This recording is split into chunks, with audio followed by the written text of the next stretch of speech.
सभी को नमस्ते। प्रेस दल्लर जय मसीह के भाई और बहनों, आइए हम लोग देखेंगे वचन को। उत्पत्ति का पुस्तक अध्याय 40 हम लोग देखेंगे अब 16 से। देखिए यहाँ पर लिखा गया है कि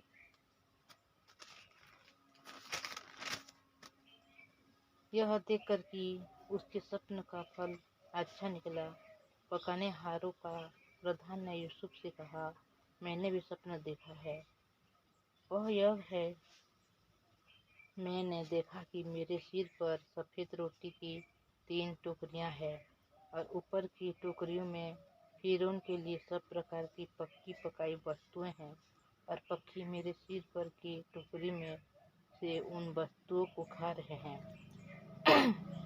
यूसुफ ने कहा, इसका फल यह है कि 3 टोकरियों का अर्थ 3 दिन है और अब से 3 दिन के भीतर फ़िरौन तेरा सिर कटवा कर तुझे एक वृक्ष पर टंगवा देगा और पक्षी तेरे मांस को नोच नोच कर खाएंगे।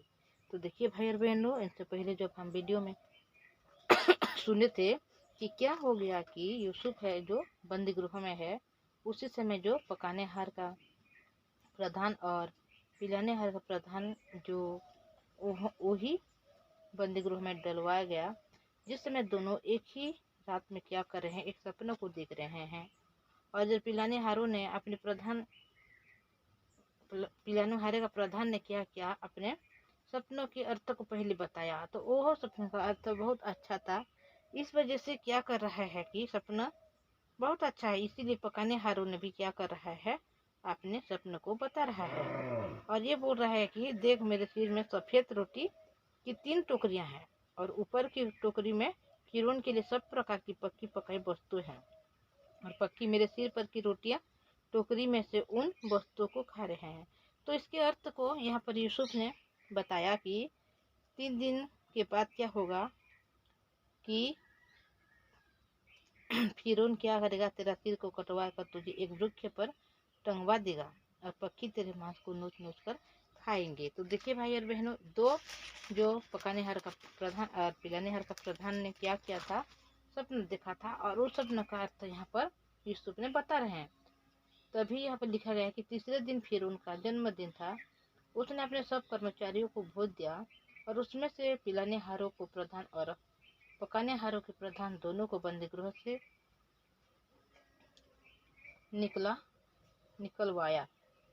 पिलाने हारों के प्रधान को तो पिलाने हारों के पद पर फिर से नियुक्त किया और वह फ़िरौन के हाथ में कटोरा देने लगा, पर पकाने हारों के प्रधान को उसने टंगवा दिया, जैसा कि यूसुफ ने उनके सपनों के फल उनसे कहा था। फिर भी पिलाने हारों का प्रधान ने यूसुफ को स्मरण न रखा, परंतु उसे भूल गया। तो जब हम वचन में देखते हैं भाई और बहनों की, यूसुफ जब छोटा सा था उसी समय क्या कर रहा है, स्वप्न को देख रहा है। और अभी जब बंदी गृह में है तो उसी समय जब पिलाने हार का प्रधान और पकाने हारों का प्रधान लोगों ने क्या कर रहा है, जब बंदी गृह में है तो उन दोनों के स्वप्न को, उन दोनों जब एक ही समय में स्वप्न को देख रहे हैं तो उस स्वप्न के अर्थ को क्या कर रहा है, बता रहा है। पहले तो पिलाने हारों का स्वप्न को वह बताया कि जिस मतलब वह पद में है उस पद में क्या करेगा, तुझे फिर देगा और तेरा सम्मान करेगा बोल के। और जब पकाने हारों का प्रधान को क्या किया कि तुझे क्या करेंगे, एक वृक्ष में टंगवा देंगे और तेरे मांस को पक्षी ने क्या करेंगे, नोच नोच कर खाएंगे। तो देखिए भाई और बहनों, जब बच्चन को हम देखते हैं तो यूसुफ पहले से अपने घर में था, अपने परिवार में था और यूसुफ जब छोटा था उसी से सपनों को देख रहा है, जिस वजह से उनके भाइयों लोगों ने क्या कहा है, उसको मिस्र देश में उनको बेच डाला। फिर अभी मिस्र देश में है तो पतिपर के घर में गया, पर उसी समय पतिपर की पत्नी जो उसके साथ मतलब कुछ बुरा करना चाहता था, पर वह मना कर दिया, जिस वजह से अभी बंदी गृह में है।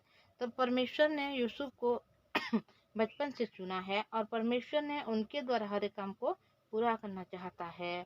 जिस प्रकार अब्राहम को वह प्रतिज्ञा दी थी, उस प्रतिज्ञा को क्या करेगा, परमेश्वर यूसुफ के समय पूरा करना चाहता है। तो देखते हैं जब हम यूसुफ के जीवन में जब अभी चल रहा है, अपने जीवन को व्यतीत कर रहा है, तो उनके जीवन में बहुत सारी समस्या है, दुख तकलीफ आ रहा है भाई और बहनों, तो इनसे हमको लगता है कि परमेश्वर अगर यूसुफ के साथ है तो परमेश्वर होते हैं, तो यूसुफ के जीवन में ऐसे दुख पीड़ा क्यों आ रहे हैं। पर इस बात को परमेश्वर जानता है, इसी वजह से परमेश्वर अभी जब छोटा छोटा समस्या है, छोटा छोटा प्रॉब्लम है यूसुफ के जीवन में, पर उस छोटे से परमेश्वर उनको एक बड़ा बनाना चाहता है, जिस कारण की वह यूसुफ को चुना है। तो हमारे जीवन में भी जब परमेश्वर को हम जानते हैं, विश्वास करते हैं, हम डेली प्रार्थना भी करते हैं और हम चर्च भी जाते हैं, फिर भी हमारे जीवन में दुख आता है, परेशानी आता है, समस्या आते हैं, पर हमें जब छोटी छोटी बात होता है तो हम परमेश्वर को भूल जाते हैं, परमेश्वर को हम अपमान करते हैं, उनको हम मतलब विश्वास नहीं कर पाते। पर परमेश्वर हर एक काम जब करता है, चाहे दुख हो चाहे सुख हो, चाहे जितना भी समस्या है, हर एक समस्या से परमेश्वर हर एक मनुष्य को और बड़ा और बड़ा और बड़ा बनाना चाहते हैं। अगर हम एक समस्या से नहीं लड़ सकते तो दूसरा हम कैसे आगे बढ़ सकते हैं भाई और बहनों। अगर कोई पढ़ाई करता है, अगर एक पहली क्लास में अगर पास नहीं होगा तो दूसरी क्लास कैसे जा सकता। तो उसी प्रकार परमेश्वर हमें हर परिस्थितियों में, हर समस्याओं में पास करना चाहते हैं, हमें सफल करना चाहते हैं। अगर हम मनुष्य हैं, परमेश्वर को जानते हैं, तो परमेश्वर हमें हर एक बातों में हमें लड़ना सिखाता है अपने वचन के द्वारा, ताकि हम कभी भी कोई भी समस्या है, कोई भी परेशानी है, इस परेशानी या समस्या से हम पीछे ना घुसते हुए हम क्या करें, उस परिस्थिति को हम लड़ते हुए आगे बढ़ सकें। परमेश्वर की वचन हमें यही सिखाते हैं कि हम कभी भी पीछे ना हटे, बल्कि हम उस परिस्थिति से हम जीतने वाले बने, क्योंकि परमेश्वर का वचन जो हमें हर एक परिस्थितियों से जीत सकता है, हमें हर एक समस्याओं से बाहर निकाल सकता है। इसीलिए परमेश्वर ने अभी यूसुफ के जीवन में छोटी छोटी परेशानी समस्या दे रहे हैं, क्योंकि इनसे बढ़कर परमेश्वर ने यूसुफ को और बहुत बड़ा बनाना चाहते हैं। और परमेश्वर उनके रास्ते में जितने भी मतलब हबड़ा कबड़ा है, जितने भी कि समान नहीं है, उस बात को परमेश्वर समान करके उनको क्या कर रहे हैं, आगे उनको बढ़ा कर ले रहे हैं, ताकि परमेश्वर यूसुफ के लिए जो आगे रखे हैं, उनको जो महान बनाने के लिए रखे हैं, उस बात को परमेश्वर पूरा करने के लिए अभी छोटे छोटे उसके जीवन में मुसीबत और समस्या आ रहे हैं। तो हमारे जीवन में जब मुसीबत आए, समस्या, हम कभी ना घबराए भाई और बहनों, क्योंकि हम अगर इस मुसीबत से आगे बढ़ सकते हैं, उस परिस्थिति को हम लोग अगर जीत सकते हैं, तो परमेश्वर उनसे बड़ और महान हमारे लिए कुछ रखा है। तो हम परमेश्वर के ऊपर केवल भरोसा करें, चाहे जितने भी परिस्थितियां समस्याएं, हम कभी ना डगमगाए, बल्कि परमेश्वर के वचन को अपने हृदय में रखते हुए, परमेश्वर को अनुग्रह को पाते हुए विश्वास के साथ हम आगे बढ़ें। तो मैं इतना बोलूंगी भाई और बहनों, आगे हम देखेंगे कि यूसुफ के जीवन में क्या हुआ।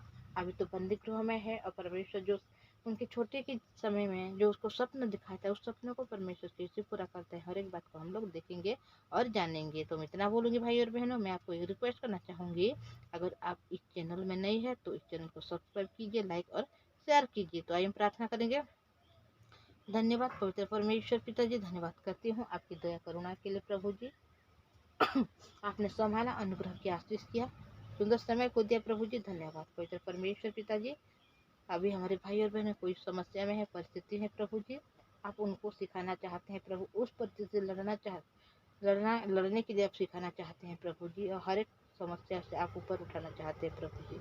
पवित्र परमेश्वर पिता, हम मनुष्य है प्रभु, हम कभी भी पिता आपके प्रेम को नहीं समझ सकते, आपके वचन को हम नहीं जान सकते प्रभु जी, पर आप हमारे हृदय में हर एक बात को स्थापित करना चाहते हैं, ताकि हम हर एक समस्या में बढ़ सकें, आगे बढ़कर हर एक बातों में हम सफल होने वाले बने प्रभु जी। हमारे भाई और बहन को आशीष कीजिए, अनुग्रह कीजिए, दया कीजिए, उन सब को संभाल कर रखिए प्रभु, आपके जीव वचन के द्वारा उन्हें आगे बढ़ने वाले बने।